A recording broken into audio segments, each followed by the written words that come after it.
हनुमान जी ने अपने गूंगे भक्त की सुनी पुकार।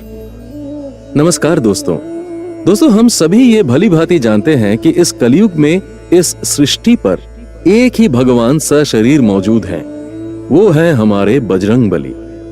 बचपन से अब तक हमने बजरंगबली के चमत्कार के ऐसे कई किस्से सुने हैं जो अपने आप में अद्भुत होते हैं। ऐसा ही एक अद्भुत किस्सा सामने आता है हिमाचल के एक गांव से, जहां बजरंगबली अपने एक गूंगे भक्त की आवाज उसे लौटा देते हैं। चलिए इस घटना के पीछे की कहानी जानते हैं। दोस्तों, इस कहानी से हमें बहुत सीख मिलने वाली है, तो आप हमारे साथ आखिर तक जुड़े रहिए। आगे बढ़ने से पहले आप सभी से एक निवेदन है कि आप हमारे इस चैनल को सब्सक्राइब कर लें और बेल आइकन पर क्लिक कर दें। काफी समय पहले की बात है, हिमाचल के एक छोटे से गांव में ओम प्रकाश गर्ग नाम के एक ब्राह्मण रहते थे। वो ब्राह्मण हनुमान जी के परम भक्त थे। ब्राह्मण देव पूजा पाठ कराने के अलावा मंदिरों में कीर्तन भी गाया करते थे, जिससे वो थोड़े पैसे कमा लिए करते और उन पैसों से अपने परिवार का पालन पोषण करते। ब्राह्मण देव का एक बेटा भी था जिसका नाम दीपक था। बहुत छोटी आयु में ही ब्राह्मण देव को पता चल गया था कि दीपक गूंगा है और वो बोल नहीं सकता। ब्राह्मण देव ने काफी डॉक्टरों को दिखाया, लेकिन दीपक में कोई सुधार नहीं आया। सभी डॉक्टर्स ने ये कहकर अपने हाथ खड़े कर लिए कि ये बच्चा कभी बोल नहीं पाएगा। हालांकि दीपक के गले से आवाज निकलती थी, लेकिन वो शब्द नहीं बना पाता था। बस एक धुन की भांति अपने गले से एक आवाज निकालता रहता था। अपने बेटे की इस दशा से ब्राह्मण देव काफी उदास रहते थे, लेकिन इसे स्वीकार करने के अलावा उनके पास और कोई चारा नहीं था। धीरे धीरे दीपक बड़ा हुआ और अपने पापा को देख वो भी हनुमान जी की पूजा करने लगा। ब्राह्मण देव जब कभी कीर्तन गाने कहीं जाते, अपने बेटे दीपक को भी अपने साथ ले जाते। दीपक कीर्तन तो नहीं गा पाता, लेकिन वो अपने पिताजी के पीछे बैठकर ढोलक व झाल बजा लेता था। अपने पिताजी के साथ बैठकर राम भजन और कीर्तन सुन सुन के दीपक का भी लगाव हनुमान जी और भगवान राम के प्रति बढ़ने लगा।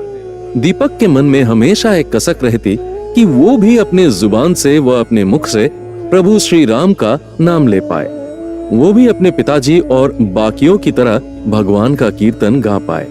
लेकिन गूंगे होने की वजह से दीपक कभी ये सब नहीं कर पाता। हालांकि वो अपने मन में हमेशा भगवान राम और बजरंगबली का नाम लेता। कई बार गांव के कुछ बच्चे दीपक के गूंगेपन का काफी मजाक उड़ाते थे, इसलिए दीपक गांव के बच्चों के साथ ज्यादा नहीं रहता था। वो पूरे दिन बस भगवान राम और बजरंगबली की भक्ति में लीन रहता था।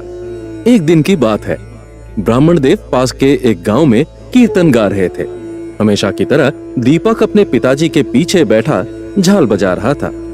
तभी दीपक का भी मन हुआ कि वो भी अपने पिताजी के साथ कीर्तन गाए। और फिर क्या, भक्ति में डूबा दीपक अपनी बिना शब्द की आवाज में कीर्तन गाने लगा।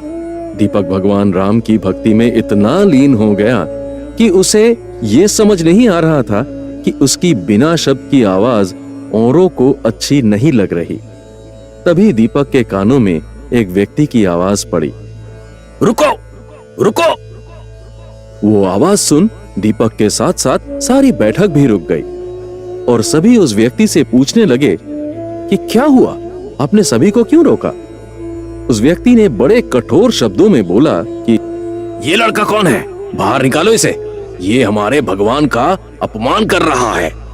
उस व्यक्ति के ये शब्द सुन ब्राह्मण देव उठे और बोले, अरे भाई, ये मेरा बेटा है, बेचारा बोल नहीं पाता है तो अपनी आवाज में ये भगवान का नाम जप रहा है।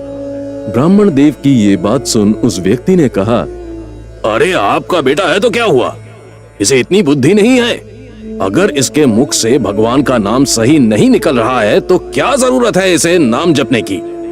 इस तरह तो ये हमारे राम का अपमान कर रहा है। उस व्यक्ति की ये बात सुन ब्राह्मण देव उससे माफी मांगते हैं और दीपक को चुप कराकर बैठा देते हैं। दीपक कुछ देर तक समझ नहीं पाता है कि उसके साथ ऐसा क्यों हुआ है, इसमें उसका क्या दोष है। इस बात से दीपक को काफी ठेस पहुंचती है कि भगवान का नाम जपने से किसी ने उसे रोक दिया। थोड़ी देर बाद कीर्तन समाप्त होता है। कीर्तन मंडली उठती है सभी लोग मंदिर से बाहर जाते हैं। तभी दीपक सुनता है कि दो व्यक्ति आपस में उसके बारे में ही बात कर रहे होते हैं। अरे ये पंडित जी का लड़का है ना? बताओ, पंडित जी भी बेचारे कितने भागे हैं जो एक गूंगा बच्चा उनके घर पैदा हो गया। वैसे ही वो पंडित है, उनका घर पूजा पाठ करके कीर्तन करके चलता है। अब बेटा ही अगर गूंगा हो जाएगा तो ये तो पंडित जी के सिर पर बोझ ही है। ना ये कभी कीर्तन गा पाएगा, ना ये कभी मंत्र ही जप पाएगा। कैसे होगा इसका गुजारा? बहुत मुसीबत है भैया, अब भगवान ही इसका भला करे। उन दोनों व्यक्तियों की बात सुन दीपक को काफी बुरा लगता है। उसे कभी भी अपने गूंगेपन का इतना पछतावा नहीं हुआ था, लेकिन आज के हादसे ने बेचारे को झकझोर दिया। थोड़ी देर में मंदिर से सभी लोग अपने अपने घर चले जाते हैं। ये हादसा दीपक पर इतना प्रभाव डालता है कि वो अब भगवान का नाम लेना ही छोड़ देता है। अब ना वो बजरंगबली की पूजा करता, ना ही अपने पिताजी के साथ कीर्तन में जाता। अब दीपक काफी उदास रहने लगा था। अपने बेटे को ऐसे उदास देख ब्राह्मण देव को उसकी काफी चिंता सताने लगी थी। ब्राह्मण देव बजरंगबली से यही प्रार्थना करते कि दीपक पहले जैसा फिर से हंसने खेलने लगे, और बजरंगबली से कोई सच्चे मन से मांगे और बजरंगबली उसे पूर्ण ना करे, ऐसा हो ही नहीं सकता।